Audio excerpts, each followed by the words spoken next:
South America is the only continent I haven't been to yet.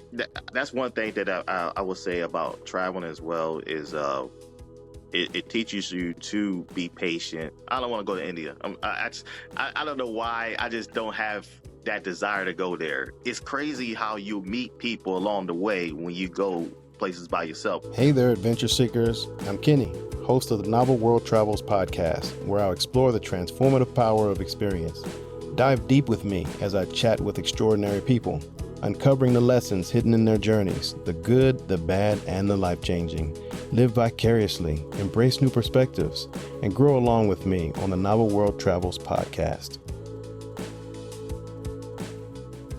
Hey everybody, welcome to the Novel World Travels podcast. Today I'm excited to introduce my friend, a seasoned traveler who has explored Europe, Africa, Middle East, Asia, North America, and Australia. Jason has been a ramp agent for Delta Airlines for 14 years, working in both Baltimore and Seattle. His job has afforded him incredible travel opportunities, beginning with his first international trip to Japan. Most recently, he visited Albania, is planning a trip to Taiwan in the fall. Both our love for travel was so strong that we even ran into each other at the airport while I was traveling. Jason's passion for experiencing local cultures, food, and people make his travel story truly fascinating. Let's dive into his adventures and experience. Welcome, Jason. Welcome, man. Appreciate it. Be Welcome. on, man. Glad to Yeah, have you. yeah, man. I appreciate you coming on. Like I said, I always admire your travels and your adventurousness because, I mean, you go everywhere, man. I mean, from where we was growing up in that, over there, and you was in East Rock, I was Fox Ridge, and Mhm. we weren't really doing too much then, and so life changes, I guess, kind of as an adult, right? I mean, Absolutely. gives you different opportunities. So let's get into it. Speaking of all that, before working for Delta, Mhm. what was your experience with travel growing up? You know what? I really never really traveled at all as much.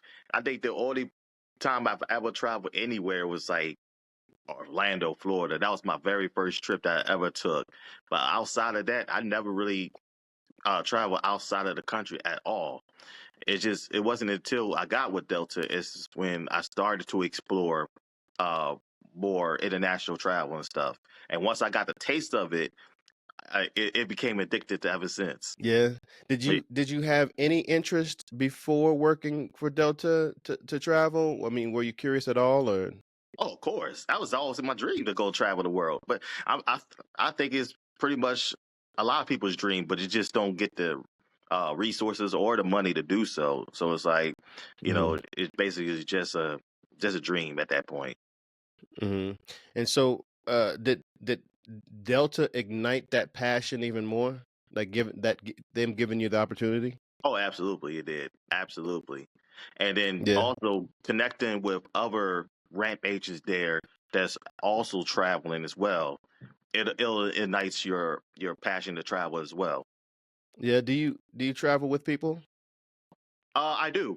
As a matter of fact, two of my good buddies that works with Delta, we travel pretty frequently all the time, and we became really close friends for years. Cool. Do you ever travel alone? I do. As a matter of fact, I just came back from Seattle not too long ago. I went out there by myself.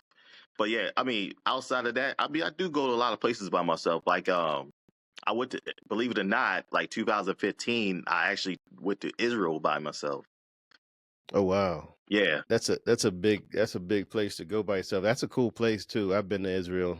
Yeah, it was nice. It was really nice. And it's crazy because I met some people that I did a tour with there, and they were from Maryland as well. So it's crazy how you meet people along the way when you go places by yourself or with people that you already know. Right, right. That food is over there is banging. That's like that Mediterranean style. Oh Man, I yeah. love that food. Oh And yeah, those it's so good. markets, yeah, those markets you walk through there and see all the delicious foods they have, and it's like kind of generally healthy too. I mean, Hmm. there's some good fried stuff here and there, but lots of veggies, lots of fresh stuff. I loved it. Hmm. Um, but you mentioned with Delta, your first international trip was to Japan. Did you experience any culture shock there? Oh, absolutely. A huge culture shock. It's like when you get there, it's like you definitely stand out for sure. It's like it's not really that hard to stand out at all. And what's so crazy is that y- you know how if you ever been in New York and you've been to Times Square, you see how busy it is and how packful it is and how just stuffy it is, like just like with a lot of people there and stuff like that. Japan was like that, but it was twice as many people there. It's a lot more people there, and it was really definitely a culture shock when I was there. It was just like, but at the same time, it was like it was very cool. It was very eye opening as well. That was like, man, this is like you know. Like man, places like this, man, is like it gives me that feeling like man, like I've been here before and I could talk about it now and stuff like that. It's just like it just ignites your passion to travel all over. Like man, I want to go here, I want to go here, I want to go here, I want to go here. And yeah, man, it was definitely a culture shock for sure. Yeah, I can connect with that. I mean, it's for me when I get to a new place. I mean, I'm always interested in the culture, the food when I can eat it, the people, and I just always curious. I want to know a little bit more and a little bit more when I leave. I Hmm. just, I kind of like reflect and think about all of it. So when you went there, when you went to Japan, what differences in culture did you notice like immediately? Oh, I'll tell you this. I'll tell you this much. They had vending machines everywhere. They had vending machines in the train stations. They had vending machines outside of stores and stuff like that. And Kit Kats, they had Kit Kats that was like very different that you don't get it here. Like they had all different flavors of Kit Kats. It was just crazy. It was just weird. It was a weird thing, but I knew that it was like part of their culture that they had these different types of flavored Kit Kats and all types of eye candies and stuff inside of a vending machine. And it's like they literally had vending machines just basically everywhere you went. And it was just like, oh, okay, this must be a thing here. Yeah, it's crazy when you go to a place and you see like they do things different here. Like, because Mhm. if you grow up in America and that's all you've seen, especially if you're just in one state, because they do things different in different states. But if you go Right. to a different country, you think, this is just, I mean, if you're here, you kind of like this is just the way things are done. But Hmm. when you go to somewhere else, you see like there's people who want things differently. There's people who want different flavors. There's different people, they want the convenience of getting weird things inside a convenience, not convenience store, but a vending machine. Hmm. Because I mean, I've never been to Japan. I really want to go. But like I've seen on like other YouTube channels and stuff that you can get like stuff in a vending machine over there that you normally wouldn't get over here. They have Oh yeah. vending machines for everything. So yeah, that was really interesting. Um, so when you came home from Japan, Mhm. how did you feel when you returned home, and how soon were you ready to travel again? Well, first of all, I was jet lagged when I got back. So that was a long flight, Yeah, man. Goodness gracious. But when I got back, man, it was just like I was like, dang, I want to go somewhere else now. It was like it was so crazy that once you had your first taste of international and you come back, you're like, I don't even want to go nowhere in the states now. I just want to go travel internationally now. But yeah, and that really did that for me, man. It really did. Um, ex- Now, ex- fortunately, the people that explain I that. with, they didn't get along, but when I got back, I was united to travel even more. Explain that addiction. Like, like what about going to another place made you say, you know what, I really need to go. I need to go explore some more. Yeah, because I would say that just knowing different cultures and knowing how they do things, how to go about their everyday lives and stuff like that is the part of the biggest reasons why you want to explore more countries and stuff like that. It's like I think you get so caught up in being in the U.S. and you see how things go in here, but you never really uh, understand what goes on in other countries and what they experience and stuff like that. And it's really it's really a great experience to explore those things and go and understand where they how they do things, where they coming from, and how they live, and how they process things and stuff like that. So it's a humbling experience to go to different countries and explore those things. What so you've been to nearly every continent except for I think it's South America and Antarctica, right? Yeah, South America is the only continent I haven't been to yet. Yeah, but I mean, it's Antarctica too. I mean, most people don't go down there. I'm gonna get down there one day. But Yeah, me South too. America and Antarctica. How do you choose your destinations? You've been to so many random places. I mean, lots and lots. I mean, for my listeners, he's been to Japan, South Korea. I mean, just everywhere really. I mean, I can't be too many places to list for the time we have. But I mean, I'm wondering, how do you choose the places that you want to go? Well, when it comes to with my travel buddies, we usually talk through WhatsApp, and they for the most part they come up with places to where we could travel to next and stuff like that. They'll send me links and they'll check out, it's like, check this out, check out the food there, check out this, check out that, and we'll come to agreement like, oh, you know what, let's go to this place next, and that's how we come up with that. As far as me, if I travel by myself, I would have places already in mind to, like, you know what? I haven't been here yet. Let me do my research. Let me Google and see what attractions there, what type of food they have, how to get around, all those things. So that's how I come up with, where to travel to next. As far as like going by myself, but as far as like going with my friends, we basically talk it out and then we'll go from there. Gotcha.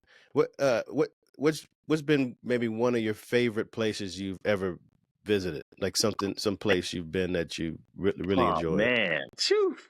It was funny because we was just talking about this with my friend. I said my top three countries so far that I've been to so far is number one is Israel, number two is Greece, and number three is Vietnam.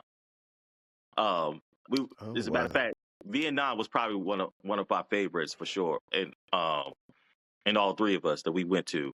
It was just very, people there are very friendly there, and it's very relaxed and laid back over there. So I was very impressed with Vietnam. That's cool. I mean and that's cool that you're saying that now because that's what me and my dad have been talking about. I've been thinking about going to Vietnam. My dad, was in Vietnam War, Hmm. and he was on this Coast Guard ship in the States that is now over in Vietnam. And I was thinking about flying there and exploring the country, but also looking for that ship. Just kind Hmm. of tell the story of it because it's a pretty interesting story. So it's good to know that people are friendly. I mean, I've wanted to go there for a while. I mean, I wanted to go to Southeast Asia in general for a while. There, Thailand, Cambodia, a few places over there. I really love to explore, Hmm. but I haven't got there yet. But I'll get there. So, what was the food like over there, Vietnam? The food was amazing too, and Vietnam is super cheap there, super cheap. Matter of fact, I think the first night that we got there, I think my friend he got there before we did. I think he was knocked out. He didn't hear us knocking on the door, so we end up eventually had to stay at a hotel for just one night. And I believe the hotel would Wow, just be in one other person. It was like $14 a night.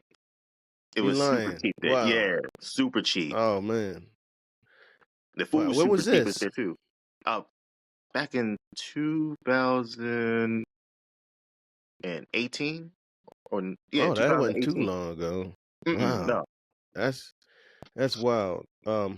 So what's your next trip? My next trip is Taipei, Taiwan. That's probably in August. What are you excited about as far as exploring there? Same thing, just the culture there, the food, the attractions, their history, all of those things, and having Yeah. something to talk about when I get Um back.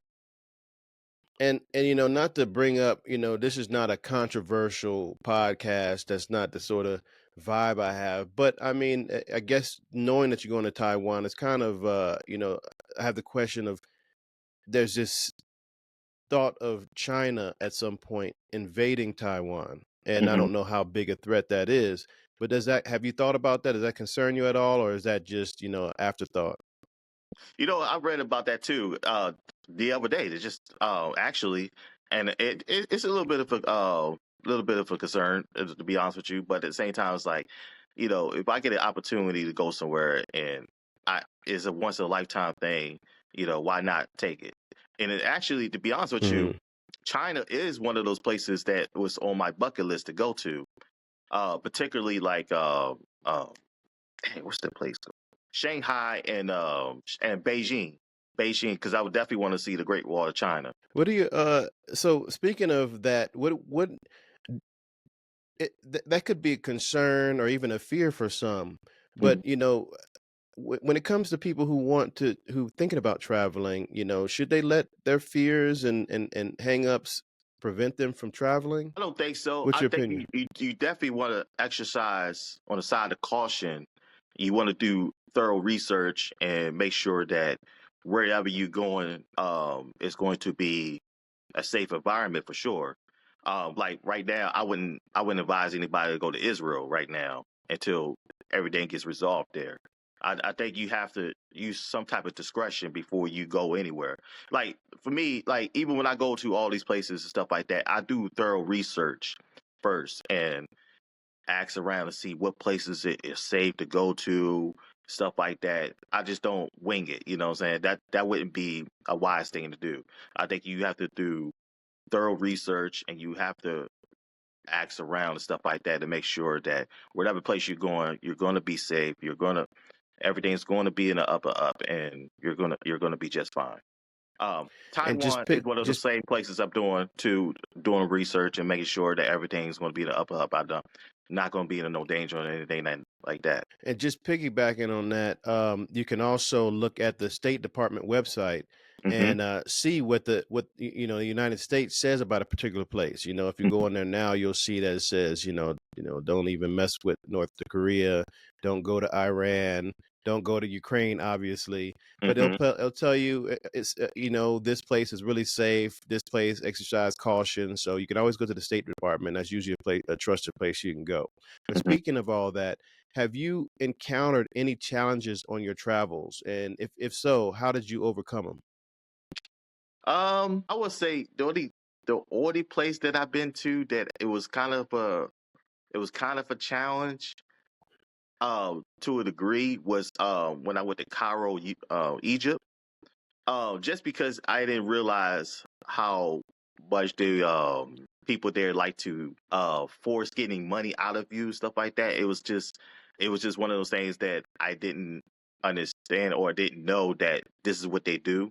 Um, Hmm. and it kind of got annoying because it was just like they were just begging for money. It's like everywhere you went, and it kind of I would say it kind of ruined the experience just a little bit because I've always wanted to go to Egypt, but when I got there and it wasn't really all cracked up to be, and it was very unfortunate. But I would say that's probably the only challenge that I've ever been to. Other than that, other places I've been to, it's been just fine. I'm curious about that. What paint that picture because most of the people I meet, it seems like most people are interested in going to Egypt and seeing the pyramids and seeing the history. And so, like, what can they expect if they get there? I mean, I know sometimes people go to the same place and they have different experiences, but Hmm. what about it made it, not as exciting as you imagined it would be? And what situations did you get in that was just where people were pressuring you for money? What was that like? Okay, so I would say this. So if you go there and you want to see Cairo, Egypt, and you want to see the pyramids and the history and things of that nature, I think it's best to do it. Book a tour guide to take you to those places. I think the main thing that we did that we probably should have done was take a tour guide to guide us around. So we have people to stay with that will take us to these places, so we don't have to encounter the locals there where they are like trying to leech money out of you and stuff like that. We kind of did it the hard way when we went on our own and try to go up there, go around Egypt and stuff like that, and we encountered the locals there. They would, of course, they showed us the the pyramids and all those things like that. But it's just like they kind of want to be confiscated for everything they did. So they wanted money here, they wanted money here, they wanted money here.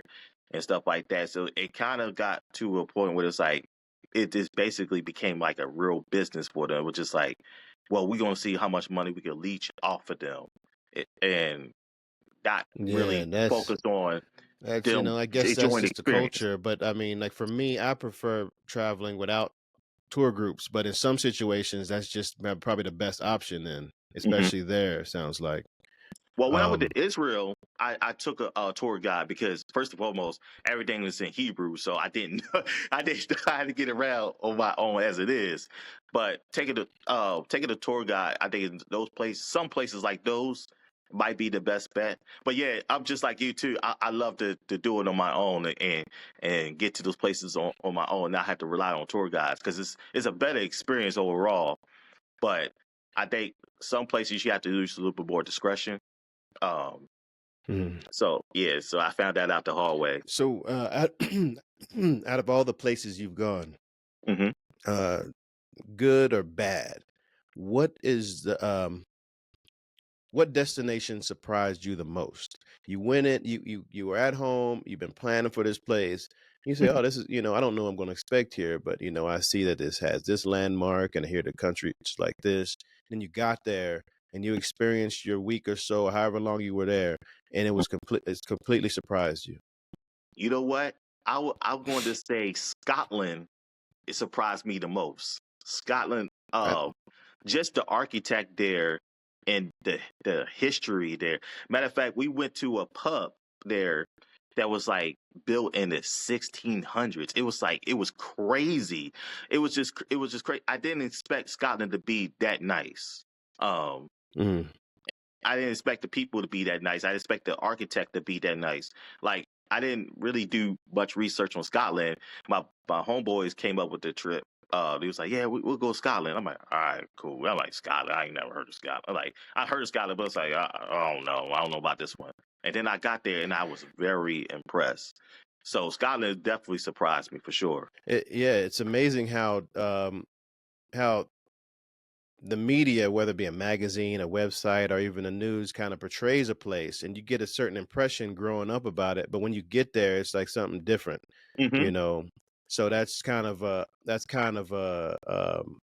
advice for anybody listening that you can get a little information from the media for sure, but you don't experience a place, and you can expand on this a little bit more, but you don't really experience a place till you get there. I Yeah. mean, you can't smell the smells, you can't see the sights, you can't meet the people, hear the accent. I mean, you don't see driving on the other side of the road, all that stuff.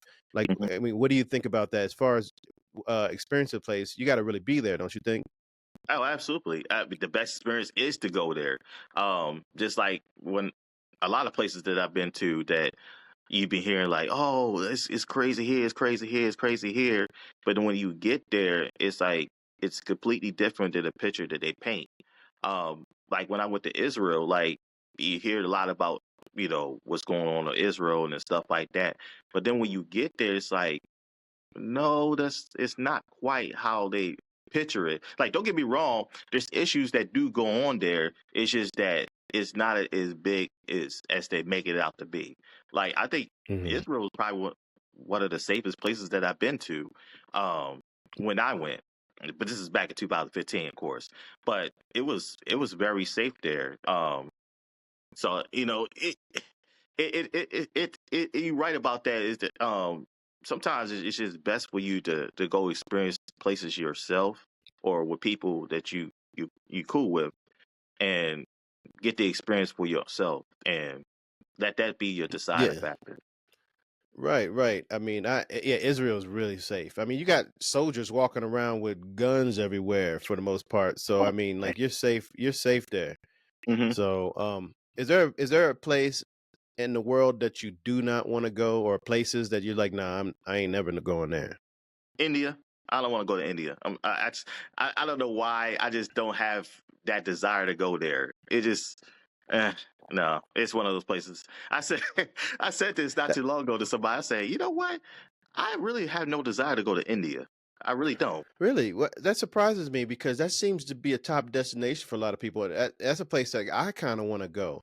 I Hmm. mean, when I hear about it, I just hear about. I mean, number one, India is it's kind of like America and China in the sense that it's very diverse. You know, you in American culture, you see it as, you know, it's just these one people, this one religion, but really they have multiple religions there. They have multiple ethnicities there. They have different architecture styles. In the north, you know, I think like I think they have somewhat something like the plains right below some mountains like the Himalayas. And then in Hmm. the south it's really hot and humid and they got a different food style. And I Hmm. mean, I've been really interested in going. Now, is something in particular about India that makes you not interested? Not really. It's just one of those places that just doesn't capture me. I'm like, yeah, I really want to Mm. go. No, it's like, nah, I don't really want to.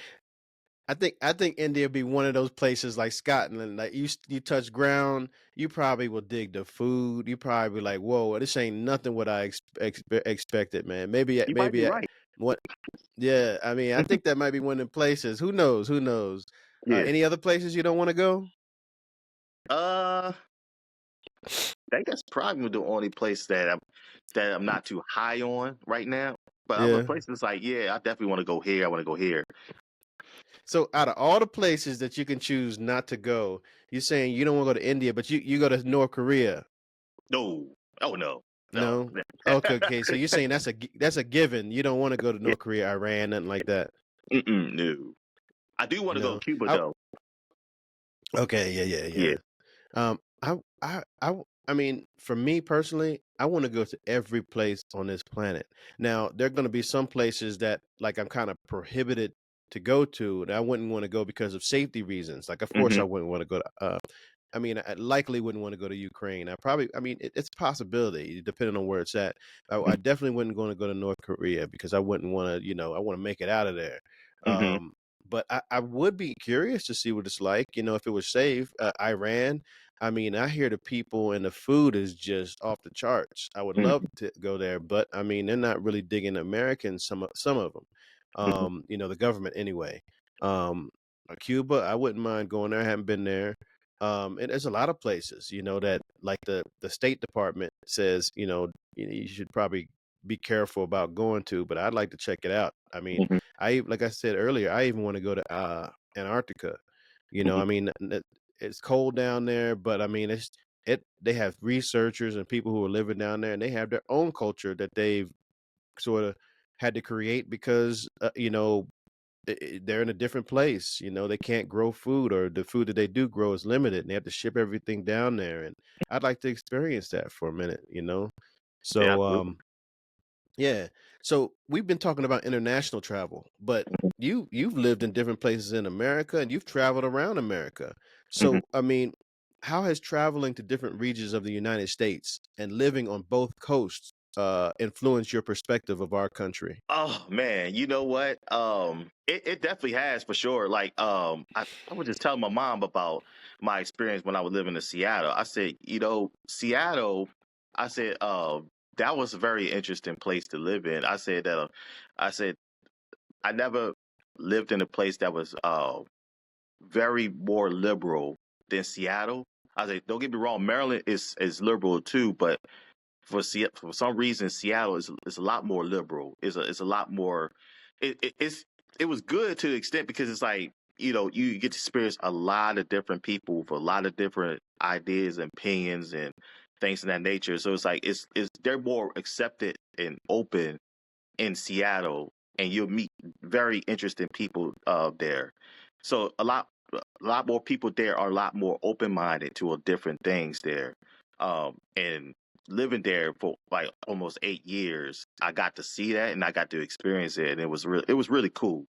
Um, and as a matter of fact, I just visited Seattle like a few weeks ago, so Oh, you it went was like, again. yeah, I did. So I went out there to visit. Got you, got you. You've been to other places around the country too, though, huh? I sure have. So I've been to, I think, let's see, I want to say like 43 states. Hmm. In the United States. Give me some of the highlights, like some of the places you've been that you really liked here in the country. I really like Texas. I definitely like Texas. I'm not digging the heat though, but I really like Texas. If I didn't have family, if I didn't have family here in Maryland or in Raleigh or something like that, I probably would have lived in Texas because I'm impressed Mm. with Texas. Um, Raleigh's another place. North Carolina is one of those places too that I really enjoy and love. I wouldn't mind living there. What other places did I really enjoy? I admire Texas, North Carolina, Minneapolis. Minneapolis, it surprised Oh, me. wow. I like Minneapolis. I couldn't live there though. Too way too cold. No, Oh yeah. but if outside of the cold, if they didn't have the cold like the way they have it in the winter, Hmm. Minneapolis would be a totally place I would be open to live in. It's such a Would you would you such like a cool about it? city. Just the vibe there, just the people living there, just like it was very relaxed and laid back. And plus, I know people that I worked in Seattle that's from there, and just being around them, I just know how they are, and it's like the people are very friendly there, very nice there. So I was impressed with Minneapolis for sure. So you back in Baltimore now. Is there any other place you consider relocating to? The only place I probably would consider relocating to is probably be North Carolina.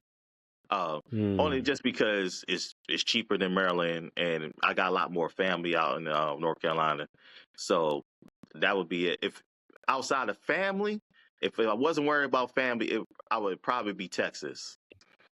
Okay. What part? Mhm. More likely Dallas. Okay. Yeah. I mean, like North Carolina ain't playing with that heat either, though. That humidity. No. I mean, I was there last year a couple times, and I went there in the spring. I was like, "Oh, this ain't that bad." But then I went back in the summer. I was like, "Nah, man, this is too much." There's something about humidity. Listen, living in Maryland all that time. I mean, I was a military brat, and I spent my childhood in California, and I ended up in Maryland. And well, actually, I was in Alabama for a second before then, and then I ended up in Maryland. I never, not 1 year, got used to that humidity. I cannot stand it. The good thing about living in Colorado is it's dry, and for Hmm. me, it suits me. It suits Hmm. me here. You know, whether it be cold or hot, I just dig it. But the humidity, it's like I can't breathe. It's like I feel like I don't know, swimming. I can't get down with it. So North Carolina actually seemed like a really great place, but when that Hmm. heat hit, I was done. I was Yeah, I done know with what it. you mean. Because yesterday here in Maryland, it got to like 91 degrees, and I was at Oh, work. I was working in it, and I kid you not, just being an hour in the sun, it drained me. I just like I don't know what it is, but it just drains the energy out of you. Yeah, so I know what you mean when you say that humidity. Oh my goodness. Yeah, and when I moved back here and I experienced that humidity again, I was just like, oh, I did not miss this. I did yeah. not miss it at all. Back Yeah, back on the travel in the United States. What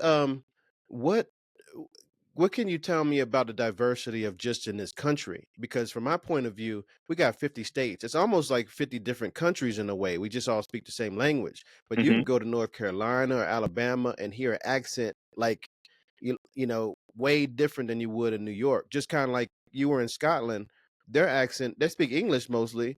I Hmm. mean, other than Gaelic, but mostly English, but their accent was thick sometimes, you Hmm. know, and just within this country, you got different accents, you got different regional foods, you Hmm. got different, you know, ethnic makeups, you know, everything. What can you say about the diversity here just in this country?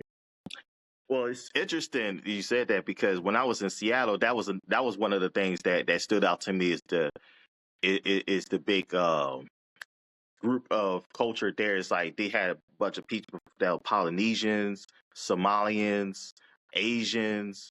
It was like I didn't expect it to be that diverse as it is now there. And it kind of like it was just like, oh wow, this is kind of cool. It's like you get people from all different cultures living there, and I would say for the most part, most of the people that live there are not from there. So that was the crazy that was the crazy thing about that too. Yeah, that's what I liked about it out there. I've been to Seattle once, and the thing I did like was that it was diverse. It was pretty open. I mean, that's my thing. I like living and being in one place and being able to experience so much. I Hmm. mean, I've been to places where it's very homogenous. It's just like one type of person, and here, like in a sense, compared to like New York or Maryland or the East Coast, Denver is kind of like that. I mean, Hmm. there's some black folks out here. There's some a little bit of this and a little bit of that, but I mean, it's it's not the most diverse place, I'll say. Right. And so, but I mean, it's interesting, and there's good people out here. Mhm.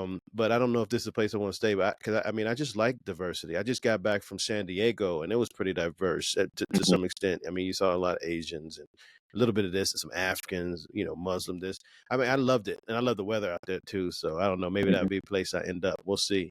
But yeah, America is a diverse place, and no matter where you go, you're gonna find something different. So really, Mhm. really interesting um, thing. So, how has travel changed you as a person over the years? It changed me because it changed me to the point of be a little bit more open to different people and their different opinions and ideas and stuff like that, and just understanding why they think the way they think, or why they have the views that they have and stuff like that. Even though I might have my own personal views and personal belief system and stuff like that, it's good to hear people from different cultures and different opinions and stuff like that, and understanding where they coming from and how they were raised and stuff like that. And it's just it makes you a lot more open to different people and stuff. And some of the people that I became really good friends with, we have different like religious views and stuff like that, and different viewpoints and stuff like that. Like we definitely have points where we had disagree, but we became closer friends because we was able to understand each other and be have a respectful dialogue, and just understanding that we have different cultures and we had different views and we were raised differently and stuff like that. So it's like it makes you a lot more open, more receptive to people as you go along your journey when you travel. I love that, man. I respect that so much because you don't let this be a lesson out there. It's like you don't have to completely agree to respect the humanity in another person. I mean, Hmm. because we all pretty much need the same things. We need friendship and love, companionship. We need to eat. We like to have a good time. We want to take care of our families. Those are the things we have in common. And Hmm. regardless of your religious or political views or what you think about particular things, we have so much more in common. It's a fact that than we do have differences. So appreciate that person over there that thinks differently than you. You can talk about those things if you want to, do it with respect, but you don't but also remember there are a myriad of things that you have in common that you can connect on before your controversy. You don't have to feel threatened because somebody feels has a different view than you. Hmm. And you go and in order to travel without um you know being in constant conflict with others and yourself, you got to open yourself up and recognize the humanity in other people. You got to go Hmm. there and recognize, like, this is how they do things in Japan. This is Hmm. how they do things in Israel. This is how Hmm. they do things in Saudi Arabia or Israel, wherever. So yeah, I appreciate that you sharing that because you can have different views, still travel. I mean, because traveling can be kind of a stressful thing. You're getting on the plane and you're doing this and doing that, and you're coordinating with people. And if you can do that, that just kind of shows what kind of person you are. So, um, can you share a travel experience that's had a major impact on your life? Like one experience that you just can think back to that had some sort of impact. I would say the longer travels, um, like one time when I went to Sydney, Australia, and stuff like that. Man, let me tell you, I learned to you gonna learn how to have some patience, man. That's one thing that I would say about traveling as well is it teaches you to be patient, uh, to find ways to preoccupy your mind and stuff like that. Because I'll be honest with you, as much as I love going to different places, I hate flying on a plane for that long. I really do. I don't really like it at all. But it teaches you to be patient, though. It teaches you to appreciate the people that are flying your plane. Teaches you to to appreciate your flight attendants and stuff like that, because they got to be on their feet and they gotta do a job uh, all throughout the flight and stuff like that. So those experiences that teaches me, um, as far as like my flight experiences and stuff like that, to appreciate the people that's on there, your flight attendants, your pilots, and all this stuff, because they got a job to do and stuff like that, and you basically in their hands. So So speaking of that, what are some tips you've learned for packing, navigating airports, and flying? Because you take some long flights. So Mhm. like, yeah, how do you occupy yourself? What do you do? What are some tricks, and tips that can help a person feel comfortable on their journey?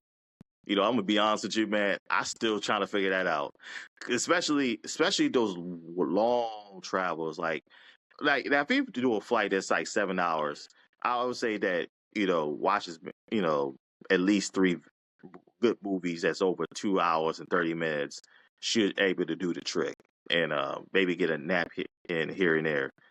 But those travels that you're traveling for like a good 15, 16 hours, man, I have yet to figure out the magic formula of how to get through that. You're just gonna have to bite the bullet and try to watch as many movies you can. Try to listen to music. Try to try to take some naps in here and there to try to pass through time and stuff like that. Because I'm not gonna sit here and lie to you. It's going to feel like 15 hours. Yeah. I I mean, I haven't been on a flight quite that long yet. But like that's a better part of a day though. So that I can't imagine. That's pretty tough. I mean, I don't know what you gotta do. I mean, eat your meals Mhm, and watch movies and sleep or whatever, read. mhm. You got any packing tips? Hacking tips? Not real. Oh, well, I'll say this. The less shoes you bring, the better. That because it gives you more room to pack most of your stuff in your suitcase. I realized that's like at least if I have at least good two shoes to bring, and just everything else just match it, with those two shoes, you could fit more in your suitcase because. It sounds like Uh, you're a shoe lover and you had a problem bringing too many shoes at once. yeah, I did from the beginning. I did. But now, just like, you know what? No, let me wise up. Let me only bring like two good shoes, and just pack the rest of my stuff with it, and to go along with those two shoes and be fine with it. And it I has think worked. that's a Yeah, I think that's a lesson a lot of new travelers have is because when you go on a trip for the first time, or whether it be in the States or anywhere, and you're going to be gone for a minute, you're thinking like, "Oh man, maybe I'll need this, maybe I'll need that. I'm gonna bring Hmm. this." So you start bring a whole lot of stuff, and then Hmm. you get to a place you realize I don't need half this stuff. Hmm. And over time, you realize like you start packing smaller and smaller. Like I've known some people recently, they would bring multiple suitcases full of stuff for like a 5 6 day trip. I'm just Hmm. thinking like you don't need half that stuff. I Hmm. mean, there's gonna be a towel there. You know, probably not gonna need to wear all these shoes. You're probably not gonna need this. So yeah, I mean, I um I usually have my backpack and then a carry on. I Hmm. recently bought a bigger suitcase because sometimes I like to juice, and I was on a juice cleanse a couple months ago, and I wanted to bring my juicer with me, so I just stuffed that in there. But other than that, like I try to pack as lightly as possible because there's less to keep track of too. You might Hmm. lose something, so yeah. And Um, then you're gonna be and mad. And then you're gonna be mad when it's time when you're ready to leave to go back home, and then you got to pack that stuff all back in your suitcase again, and it's never the same as you first packed it. Nah, it's not. Right. It's like it's never you get it just right taking it there. But when you're trying to go home, you're like, oh man, why won't it fit this time? You're Hmm. trying to get all that stuff back in there. Yup. Yeah, I hear you. I hear you for sure on that. So we're coming close to the end, but I got a couple more questions. So Okay. what is one weird, strange, or out of the ordinary thing that you have experienced in your travels? That you experienced, seen, witnessed, anything? So I got two. It's not really weird, but it's just really odd. Okay. So in the Southeast Asia countries, especially like when I went to Bali and Thailand, stuff like that. The thing that really stuck out to me is once you get out of the baggage area, how much how hostile, I mean not hostile, but how crazy they are to earn your business. There's so many taxi drivers right there, so packed in front of you. Come here, friend, come here, friend, come here, friend. Taxi, taxi, taxi, taxi. It is crazy how much of a hustle it is there that you're trying to earn your business, that it's almost overwhelming to the point. And it's like, oh wow, look, whoa, wait a minute, hold on a second, hold on, I can only choose one, hold on now. So that right there, that was a very surprising one. Uh, my second one, I would say, in the Europe countries, uh, the waitresses there is completely different how it is in the U.S. For example, in the U.S., like basically, they'll check in with you every 5 minutes, say, "Hey, everything's okay? How's your food? This, that, third." And the Europe countries is completely different. They leave you alone. You could be sitting there for a good hour and a half, and they never come back to you. You have to go. You have to track them down and say, "Hey, hey, I'm ready for my check," or "Hey, I want to order something else." No, they leave you alone. Those Hmm. two things right there is what stood out to me the most in my traveling days. I'm like, oh wow, they really do different things still. And then when you try to leave a tip in some of these Euro countries, they take it off the table and give it back to you. Like, no, no, no, no tip, no tip. Because I think it's just a thing there where they don't accept tips or whatever the case may be. So those things right there just really stood out to me the most out of my experience. Interesting. Yeah, it Hmm. is different over there. Yeah, Europe, especially France. France, I mean, they got a different kind of service over there. It's like, yeah, they not only will they leave you alone, is they give you exactly what you're required to eat, and drink your food, and then they definitely leave you alone. Sometimes they're darn right rude. I mean, it Hmm. feels that way. And there's a different serving culture over there. But I remember one time getting highly irritated with somebody. It just seemed like they were rude. But after taking French in college and learning some of the culture, I realized that that what they value is competence, and making sure that you get your order right, and making sure that you have the atmosphere to be comfortable and things like that. But they're not there to kiss your butt though. No. So I mean, and that's the difference, because here in America, see, I think the difference there is they make a living wage as servers, so they don't need tips. Where Hmm. here the servers get paid so little that it's just we're used to tipping them. And Hmm. so like they're coming back like, you need some more iced tea, you good, you happy, like, is there anything else I can do for you? You want some dessert? Because they're trying to earn your tip in a way, like Hmm. those people probably don't act like that in normal life. They're just, that's their serving personality. Hmm. So that, yeah, that is a huge difference. Hmm. So with that said, what advice would you give listeners about seeking new experiences in general, and getting outside to see our world? If you get the opportunity to go, take it. I don't care if your friends are basically saying, "Oh, I don't know, I won't." If you got an opportunity to go, even if it's by yourself, I mean, obviously, you know, exercise on the side of caution. But if you get a chance to go, man, go, and because you'll have that experience for the lifetime that you'll never forget, and you'll be so glad that you went, and you'll thank yourself for stepping out of faith and going on that trip, and because not too many people in this world able to travel like that. So many people they're stuck in one place, and they never went outside of their state. So if you get an opportunity to go, I say definitely do it. That's awesome advice. Yeah, I agree. Get out. Life is outside. Life is not inside. I mean, it's outside your house, outside your bedroom, outside your city, outside your state, outside your country. And that's where you experience it, because how many lives do we got? One Right. life. And you're only going to have a limited time, and tomorrow's not promised. And you need to get out and experience the world as best you can. That's why it's so important to me to share people like you. And I love you, brother. I appreciate you coming on and doing this, because I think so many people will get a little insight on what it is to travel internationally, and maybe get the courage to go out and do their own thing. And I hope that they do. That's the biggest thing, is how your life changes from having experiences in general.